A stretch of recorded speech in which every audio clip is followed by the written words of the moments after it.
E depois de um sucesso de público e crítica no Brasil e na Espanha, a montagem de Não Sobre o Amor chega a Porto Alegre para uma temporada de 3 dias no Teatro São Pedro, dentro da programação do maravilhoso Porto Alegre em Cena. O espetáculo tem direção de Felipe Hirsch e é baseado na troca de correspondências entre os escritores russos Viktor Shklovsky e Elsa Triolet, no início do século XX. Os personagens principais são interpretados pelos atores Leonardo Medeiros e Júlia Feldens, que vão contar um pouco pra gente dessa história de amor. Sejam muito bem-vindos. Olha, uma Bodovsky tropeçando num outro... Shklovsky, que eu treinei antes, né? É complicado. Mas, enfim... Mais importante do que até a maneira de falar os nomes é essa história de amor, essa troca de mensagens que, ao mesmo tempo que, enfim, não é atual, ela é muito contemporânea, né? Bom, histórias de amor são sempre muito fáceis da gente se identificar com elas, né? Não adianta, né? Não muda, desde Shakespeare a gente tem... Esse é o segredo do sucesso da peça, porque ele é um texto muito sofisticado, tem até uma certa complexidade, mas é incrível como as pessoas se identificam com ele e se emocionam. Então a gente faz a peça e escuta as pessoas fungando, emocionadas, né? Até hoje eu não entendi direito por quê, mas só pode ser isso, né? Eu acredito que seja. A Júlia está acompanhando também. Júlia, essa contemporaneidade das histórias de amor, ela parece ter se renovado, né? Não sei, a gente vai no teatro, sente hoje em dia que as histórias que nos ajudam a entender um pouco melhor aquelas coisas que a gente sente, que no fundo nem tem explicação, elas acabam nos tocando mais, né? Eu acho que afetos e emoções, eles não mudam, são sempre os mesmos, pode mudar. Mas enfim, o Leonardo está há 5 anos fazendo essa peça, eu vou estrear amanhã. Você está estreando? Eu estou estreando essa peça, eu acabei vindo substituir outra atriz. E para mim foi super fácil se apropriar do texto, porque foi fácil se identificar com essas emoções, com esses afetos que falam de amor, que falam...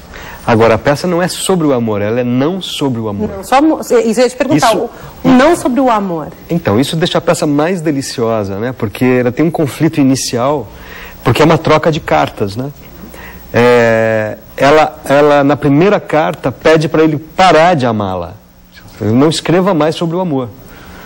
Então esse cara que está desesperadamente apaixonado começa a escrever para ela, ou falar para ela, no caso do teatro, a respeito de tudo, menos sobre o amor. Acontece que as cartas são tão apaixonadas, né, que você não consegue nunca se desprender do tema dela. Mesmo que o amor não esteja ali, ele está permeando. Ele está repleto, né? E permeando o tempo todo.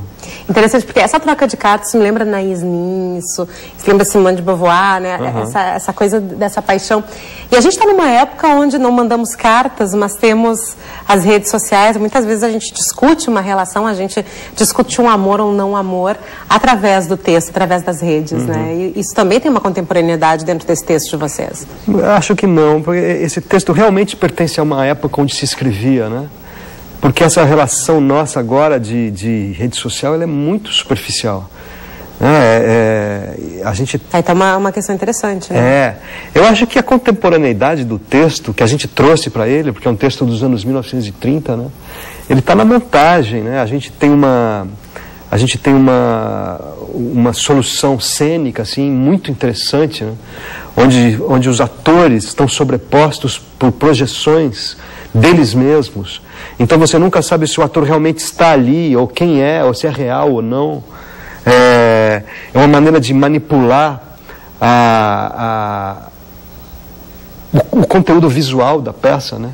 De maneira a deixar a pessoa confusa e inserir você num mundo de sonho, né? Que é uma maneira também que o texto escrito consegue fazer, mas para colocar isso aí no... Porque a carta, você não tem uma interlocução direta, né? Você não tá... Eu não estou falando diretamente com você.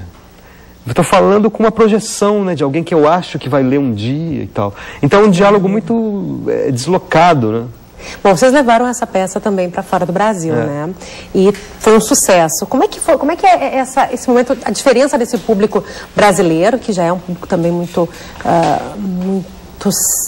amoroso, muito afetivo, e saindo daqui, tem muita diferença, acha, Ana? Tem muita diferença, porque eu tenho a impressão que o brasileiro, ele se conecta com a peça mais emocionalmente. A peça tem um caráter mântrico, assim, né? O texto ele é muito bonito, ele é muito complexo, né? Mas os sentimentos estão muito presentes. Eu acho que aquela fungada que você escuta, né? Exatamente. Que é uma coisa que o público argentino de teatro tem muito também, né? Apesar de ser um pouco mais quietinho, de se entregar, a gente não... De repente acabou a peça. Agora, em Portugal, por exemplo, que é um povo que tem um nível sociocultural mais alto, né? A gente sente que as pessoas realmente entendem o texto. Mas não se entregam tanto? Parece que não. Mas Como é que vem essa compreensão? Eu acho que isso aqui, o brasileiro, ele é mais fácil, né? De verter lágrimas, né?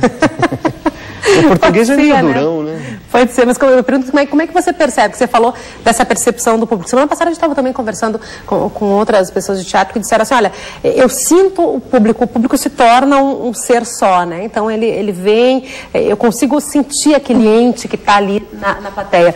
Mas quando o público é mais quieto, como é que vem essa compreensão? Pelo silêncio? Porque a gente tem uma mania aqui de achar que o silêncio é uma coisa chata, né? Mas o silêncio, no caso dessa peça, é uma coisa muito respeitosa, né? Porque a dor do amor é uma coisa muito triste, né? E não dá para você ficar dando risada ou, sei lá, falando, né? Ele é constrito, né?